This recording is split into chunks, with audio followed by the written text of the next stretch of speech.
సుమన్ టీవీలో మీ personal and business promotions కోసం కింది నెంబర్కి కాంటాక్ట్ చేయండి. శ్రీరాముడు నడియాడిన పుణ్యభూమి ఆ నేల. సీతారామ లక్ష్మణుల వనవాసానికొచ్చిన సుందరమైన ప్రాంతం అదే శ్రీరామగిరి. రెండవ భద్రాద్రిగా పేరుగాంచిన రామగిరి గురించి సుమన్ టీవీ అందిస్తున్న స్పెషల్ స్టోరీ.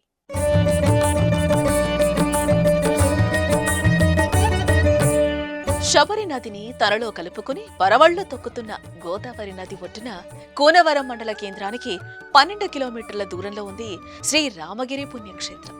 ఈ పుణ్యక్షేత్రానికి సంబంధించి ఎన్నో విశేషాలున్నాయి. శ్రీరామగిరిని గోదావరి కట్టున శ్రీరాముడు నడయాడిన పుణ్యభూమి అని, సీతారామ లక్ష్మణుల వనవాసంలో ఇక్కడికొచ్చారని పురాణాలు చెబుతున్నాయి. సీత అపహరణ సమయంలో రావణుడితో జటాయువు పోరాడింది.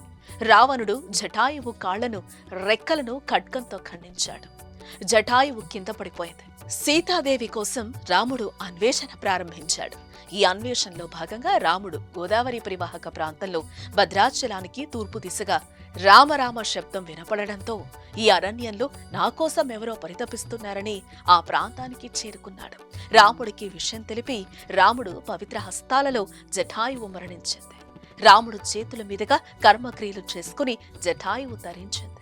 జటాయువు మరణంతో శ్రీరాముణ్ణి ఎంతో బాధకు గురిచేసింది. ఆ తర్వాత శ్రీరాముడు శ్రీరామగిరిలోని గోదావరి ప్రాంతంలో జటాయువుకు దహన సంస్కారాలు చేశాడు. శ్రీరామగిరి గ్రామం గోదావరి నదీ తీరాన ఉంది. ఇక్కడ శ్రీరాముని సుందర రాముడిగా నిత్య పూజలు అందుకుంటున్నాడు.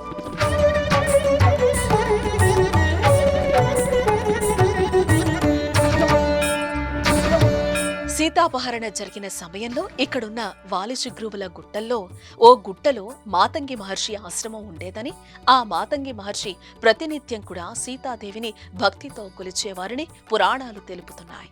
మాతంగి మహర్షి ఇక్కడ సీతాదేవిని ప్రతిష్ఠించి సుందర సీతారామస్వామిగా పేరు పెట్టడం జరిగింది. అందుకు శ్రీరాముడు మాతాంగి మునిని ఆశ్రమంలో దక్షిణాభిముఖుడిగా చతుర్ముఖ దీక్ష చేశాడని, ఈ దీక్ష చేయటం వల్ల యోగరాముడుగాను, ఆ సీతమ్మను ప్రతిష్ఠించటం వల్ల శ్రీ సుందర సీతారాముడిగాను పిలువబడుతున్నాడని, నిత్య పూజలు అందుకుంటున్నారని పురోహితులు తెలుపుతున్నారు. సాక్షాత్తు శ్రీరాముడు బస చేసిన గిరి కావటం వల్ల శ్రీరామగిరి అనే పేరొచ్చింది.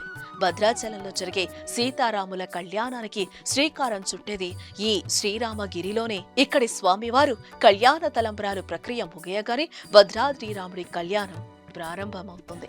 శ్రీరామనవమి ఉత్సవాలు ఎంతో ఘనంగా శ్రీరామగిరిలో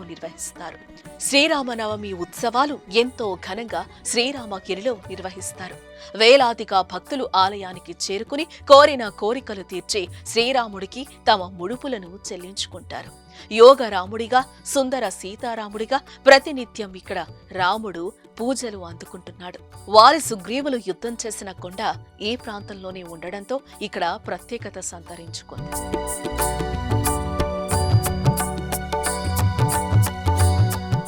సౌమ్యం దక్షిణ దిముఖం శరద్ధనుష్పాణి మతంగార్చితం చాతుర్మాసకృతవ్రతం జనకజా సౌమిత్ర సంసేవితం గౌతమ్యాస్తటకం జటాయ శబరి మోక్షప్రదయోగినం శ్రీరామగిరివరస్తవర సుందర శ్రీరామచంద్రం భజే. శ్రీరామచంద్ర పరబ్రహ్మణే నమః. ఈ శ్రీ సుందర సీతారామచంద్ర స్వామివారి దేవస్థానం శ్రీరామగిరి.